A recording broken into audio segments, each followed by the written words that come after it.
ఏపీలో VIP assembly నియోజకవర్గాల్లో విజయనగరం ఒకటి. పూసపాటి వంశీయులు ప్రజల మనసుల్ని గెలుచుకుని ఇప్పటికీ ప్రముఖ రాజకీయ నేతలుగా కొనసాగుతున్నారు. అశోక్ గజపతిరాజు వరకు అప్రతిహతంగా సాగిన విజయ పరంపర ఆ తర్వాత ఒడిదుడుకులు ఎదుర్కొంటూ వస్తోంది. విజయనగరం అసెంబ్లీ స్థానంలో వైసీపీ, టీడీపీ మధ్య పోటాపోటీ పరిస్థితులు నెలకొన్నాయి.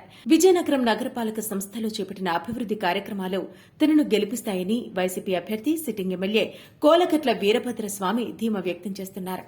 ప్రభుత్వంపై వ్యతిరేకత పెరిగిందని, ఈ ఎన్నికల్లో జనసేన అదనంగా తోడైందని, వీటితో పాటు ఎమ్మెల్యే కోలగట్ల ఏకపక్ష వైఖరి కూడా తనకు కలిసి వస్తుందని టీడీపీ అభ్యర్థి పూసపాటి అదితి గజపతిరాజు గట్టి నమ్మకంతో ఉన్నారు. కొద్ది రోజులుగా ఇరు పార్టీల అభ్యర్థులు ప్రచారంలో దూకుడు పెంచారు. అదితి తండ్రి అశోక్ గజపతిరాజు రాష్ట్ర, కేంద్ర మంత్రులుగా పనిచేసినా నగరానికి ఒరిగిందేమీ లేదని, అసలు ప్రజల సమస్యలే పట్టించుకోలేదని, అందువల్లే చారిత్రక విజయనగరం చాలా వెనకబడిందని కోలగట్ల ప్రచారం చేస్తున్నారు. మాన్సాస్ భూములు, ఆస్తులు రాజులే కొల్లగొట్టారని వైసీపీ నాయకులు చెబుతుండగా, కోలగట్ల వీరభద్రస్వామి ఎమ్మెల్యే అయ్యాక నగరంలో దందాలు పెరిగిపోయాయంటూ టీడీపీ నేతలు విమర్శిస్తున్నారు. ఇలా ప్రచారంలోనూ ఒకరికొకరు ధీటుగానే దూసుకెళ్తున్నారు.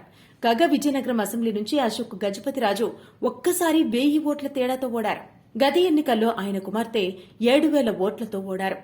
అప్పట్లో ఉన్న పరిస్థితులు ఇప్పుడు పూర్తిగా మారిపోయాయని టీడీపీ గట్టి నమ్మకంతో ఉంది. ఈ క్రమంలో ఇక్కడ ఎవరు గెలుస్తారు? ప్రభుత్వంపై పాజిటివ్ ఓటింగ్ ఉంటుందా, నెగిటివ్ ఓటింగ్ ఉంటుందా అన్నది ఎన్నికల ఫలితాల్లోనే తేలుతుందని రాజకీయ విశ్లేషకులు అంటున్నారు.